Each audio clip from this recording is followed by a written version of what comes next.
बिस्मिल्लाहिर्रहमानिर्रहीम। हमने 25 MCQs किए थे। आज हम 26 नंबर स्टार्ट करेंगे। ठीक है। The simplest monosaccharide contain dash atom of carbon.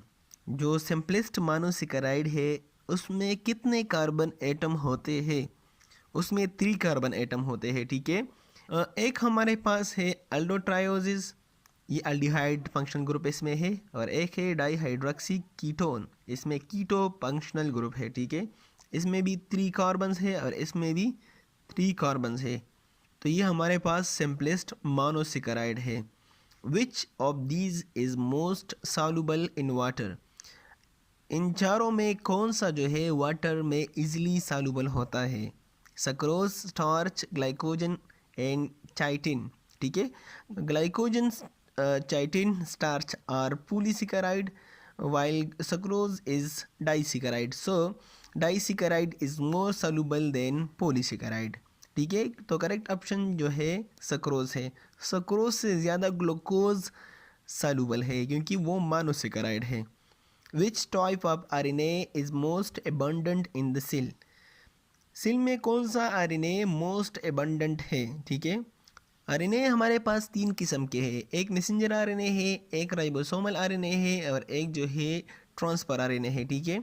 Messenger RNA जो है वो सिर्फ और सिर्फ न्यूक्लियस से साइटोप्लाज्म में जो इन्फॉर्मेशन है वो लाता है। ठीक है। और जो ट्रांसफर आरएनए है वो आपके लिए अमीनो एसिड ढूंढते हैं और उसको राइबोसोम में लाते हैं। ठीक है। राइबोसोमल आरएनए का काम क्या है? राइबोसोमल आरएनए राइबोसोमल प्रोटीन के साथ मिलकर जो इन्फॉर्मेशन होते हैं इसके मुताबिक अमीनो एसिड को तरतीब देकर प्रोटीन बनाता है। ठीक है। इसके बाद जो क्वेश्चन नंबर 29 है, in DNA and RNA 2 nucleotide are joined together by dash linkage. तो फास्फोडाइस्टर बॉन्ड जो है इसके ज़रिए आरएनए और डीएनए में न्यूक्लियोटाइड एक दूसरे से जुड़े होते हैं। ठीक है। यहाँ पर मैंने मार्क किया हुआ है पेप्टाइड बॉन्ड जो है ये अमीनो एसिड के दरमियान होता है। ग्लाइकोसाइडिक बॉन्ड जो है ये मोनोसेकेराइड के दरमियान होता है। ईस्टर बॉन्ड जो है ये कार्बोक्सिलिक एसिड एंड अल्कोहल के दरमियान होता है। ठीक है। Which of the following statement about phospholipid is not correct? ठीक है। अगर आप ये तीनों ऑप्शंस रीड करें तो आपको वाज़ेह तौर पर पता लगेगा कि फास्फोलिपिड के हवाले से कौन सा ऑप्शन जो है वो करेक्ट नहीं है, क्योंकि इसके टेल में नॉन पोलर फैटी एसिड होता है और हेड में पोलर फॉस्फेट ग्रुप होता है। तो हेड जो है वो वाटर लविंग है, हाइड्रोफिलिक है, और टेल जो है वो वाटर रेफिलेंट है, हाइड्रोफोबिक है। ठीक है। Brain cell has dash % of water. Brain cell में कितने % वाटर मौजूद होते हैं? ठीक है। 75% से लेकर 85% तक वाटर ब्रेन सेल में होता है। और इसका जो इम्पोर्टेंट है वो ये है कि ये एज अ शॉक एब्जॉर्बर भी काम करता है। Which of the following contain beta glucose? Glucose isomers on the basis of geometry. एक बीटा ग्लूकोज है और दूसरा अल्फा ग्लूकोज है। ठीक है। बीटा ग्लूकोज में सिर्फ सेलुलोज है, अल्फा ग्लूकोज में स्टार्च एंड ग्लाइकोजन। ठीक है। यहाँ पर अगर आप स्ट्रक्चर देखें, ग्लूकोज की स्ट्रक्चर देखें, यहाँ पर अगर स्ट्रक्चर देखें तो सिर्फ ये फ़र्क है इसमें। ठीक है। कार्बन नंबर फर्स्ट के साथ, ये कार्बन नंबर फर्स्ट है, इसके साथ जो हाइड्रोक्सिल ग्रुप अटैच्ड है तो ये अबाउ द प्लेन है और ये बिलो द प्लेन है। सिर्फ ये फ़र्क है, बीटा में above the plane hydroxyl group होगा और अल्फा में below the plane hydroxyl group होगा। तो इस तरह का ग्लूकोज जो है ये स्टार्च और ग्लाइकोजन में पाए जाते हैं और इस तरह का ग्लूकोज जो है ये सिर्फ सेलुलोज में पाया जाता है। ठीक है। Amylopectin is branched, unbranched, coil and helix. Amylopectin जो है ये ब्रांच शेप्ड कार्बोहाइड्रेट है। ठीक है। इसमें 2000 से लेकर 2 लाख तक ग्लूकोज यूनिट्स होते हैं।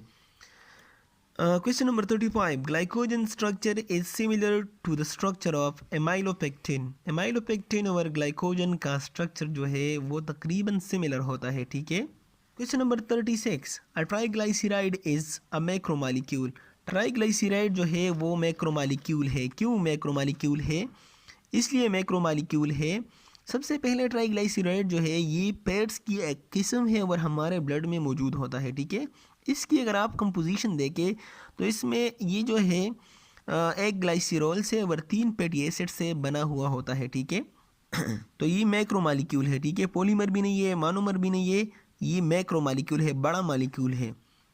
Question number 37, the combination of pentose sugar with nitrogenous base is nucleoside, ठीक है। अगर आप यहाँ पर देखें न्यूक्लियोसाइड जो है शुगर प्लस नाइट्रोजीनियस बेस है और न्यूक्लियोटाइड जो है न्यूक्लियोसाइड प्लस फॉस्फेट ग्रुप है। न्यूक्लियोसाइड के साथ अगर फॉस्फेट ग्रुप मिल जाए तो वो पूरा न्यूक्लियोटाइड बनाता है, ठीक है। Which are the intermediate in respiration and photosynthesis both. Respiration और फोटोसिंथेसिस में इंटरमीडिएट प्रोडक्ट कौन सा होता है? तो यहाँ पर करेक्ट ऑप्शन जो है वो है ग्लाइसरल्डिहाइड एंड डाईहाइड्रोक्सी एसीटोन, जो कि सिंपल कार्बोहाइड्रेट भी है, ठीक है। ग्लाइकोलाइसिस जो है वो रिस्पायरेशन में होता है, ठीक है, और किल्वन साइकिल जो है वो फोटोसिंथेसिस में होता है, और दोनों में ये कंपाउंड जो है ये इंटरमीडिएट होते हैं, ठीक है। Which of the following is a peptide bond, ठीक है। तो अगर आप पेप्टाइड बॉन्ड को देखें तो ये हमारे पास एक अमाइनो एसिड है और ये हमारे पास दूसरा अमाइनो एसिड है, ठीक है। इसमें अगर आप देखिए तो अमाइनो एसिड नंबर 1 और अमाइनो एसिड नंबर 2 में कार्बन और नाइट्रोजन के दरमियान जो बॉन्ड बना हुआ है एक वाटर मॉलिक्यूल के निकल जाने के बाद, तो इसको हम पेप्टाइड बॉन्ड कहते हैं, ठीक है। 41 dash is the most abundant carbohydrate found in nature, तो वो सेलुलोज है, इसमें कोई शक नहीं है। Most simple amino acid is glycine. Most simple amino acid ये क्यों है? अगर आप देखें तो ये हमारे पास क्या है, अमाइनो एसिड की स्ट्रक्चर है, यहाँ पर हाइड्रोजन होगा और यहाँ पर आर ग्रुप होगा, लेकिन यहाँ पर आर ग्रुप नहीं है, यहाँ पर भी हाइड्रोजन है, इसलिए ये मोस्ट सिंपल अमाइनो एसिड है। Which of the following nitrogenous base is purine. ये हमारे पास प्यूरिन है और ये पैरामिडीन है, ठीक है। प्यूरिन में डबल रिंग होते हैं, पैरामिडीन में सिंगल रिंग होता है, ठीक है। एडेनिन गवानीन प्यूरिन है और साइटोसिन थाइमिन एंड यूरासिल जो है वो पैरामिडीन है, ठीक है। Question number 43, active site of an enzyme is flexible and which a substrate combine with it cause changes in enzyme structure is explained by induce fit model, ठीक है। इसको हम हैंड एंड ग्लव्स मॉडल भी बोलते हैं, क्योंकि gloves जो है वो हैंड के मुताबिक अपना शेप जो है वो चेंज करता है। Question number 44, dash is the most common respiratory substrate is the source of energy, तो ग्लूकोज जो है यहाँ पर करेक्ट ऑप्शन है। Question number 45, which of the following is the simplest monosaccharide and contain keto group, तो fructose जो है इसमें कीटो ग्रुप है, बाकी तीनों में जो है इसमें अल्डिहाइड ग्रुप है, ठीक है। अगर C double bond O chain के दरमियान में आए, ठीक है, तो वो कीटो ग्रुप होगा। अगर चेन के आखिर में या चेन के स्टार्ट में सी डबल बॉन्ड ओ आए तो ये हमारे पास अल्डिहाइड ग्रुप होगा, ठीक है। Dash is conjugated molecule and play important role in gene expression, ठीक है। तो यहाँ पर करेक्ट ऑप्शन जो है वो है न्यूक्लियोहिस्टोन। न्यूक्लियोप्रोटीन जो डीएनए में मौजूद होते हैं, ठीक है, वो जीन एक्सप्रेशन में अपना रोल प्ले करते हैं। विच of the following does not explain RNA, RNA को कौन एक्सप्लेन नहीं करता? तो ये तो वाज़ेह है, एडेनिन गवानीन साइटोसिन थाइमिन। यहाँ पर थाइमिन की जगह यूरासिल होना चाहिए, तो फिर ये भी करेक्ट था, ठीक है। यूरासिल नहीं है तो यहाँ पर ये करेक्ट ऑप्शन है क्वेश्चन के मुताबिक। Each turn off DNA has dash nitrogenous base pair, इस तरह का टर्न होता है डीएनए में, ठीक है। तो एक टर्न जो है इसमें कितने न्यूक्लियोटाइड मौजूद होते हैं? तो इसमें 10 न्यूक्लियोटाइड मौजूद होते हैं, ठीक है। ये आपने याद रखना है एमसीक्यूज़ के लिए। एंटीबॉडीज़ आर क्वाटरनरी प्रोटीन, ठीक है। 53 dash can not be hydrolysed, monosaccharide can not be hydrolyse, ये तो सिंपल फैक्ट है। मोनोसेकेराइड जो है वो एक यूनिट है, वो फर्दर डिवाइड नहीं हो सकता, ठीक है। 54 विच of the statement is incorrect of glycoprotein and glycolipid, ठीक है। बोथ आर कंजुगेटेड, ठीक है, ये भी ठीक है। बायोलॉजिकल मेम्ब्रेन कंपोनेंट है, produce and secreted by endoplasmic reticulum, ये भी ठीक है, ठीक है।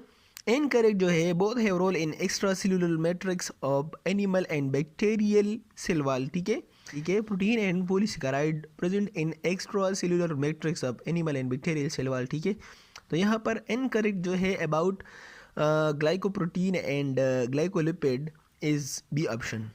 Water act as temperature stabiliser because of high specific heat of vaporisation. ठीक है, high specific heat of vaporisation mean water की वेपोराइजेशन के लिए बहुत ज़्यादा हीट चाहिए, क्योंकि वाटर की जो एब्जॉर्बेंस कैपेसिटी है हीट की वो बहुत ज़्यादा है। ठीक है, तो इसलिए ये as a temperature stabiliser use होता है। Terpenoid are made up of repeating unit of isoprenoid. Isoprenoid जो है ये एक हाइड्रोकार्बन है जो कि आइसोप्रीन यूनिट से बना हुआ है, जिसमें 5 कार्बन होते हैं। ठीक है, which of the following is the function of lipid. Lipid का फंक्शन, ये तीनों लिपिड के फंक्शन है, अगर आप रीड करें तो all of the above is correct option. 58 isoprenoid unit give rise to compound such as rubber, carotenoid, steroid and terpene through condensation. Thanks for watching.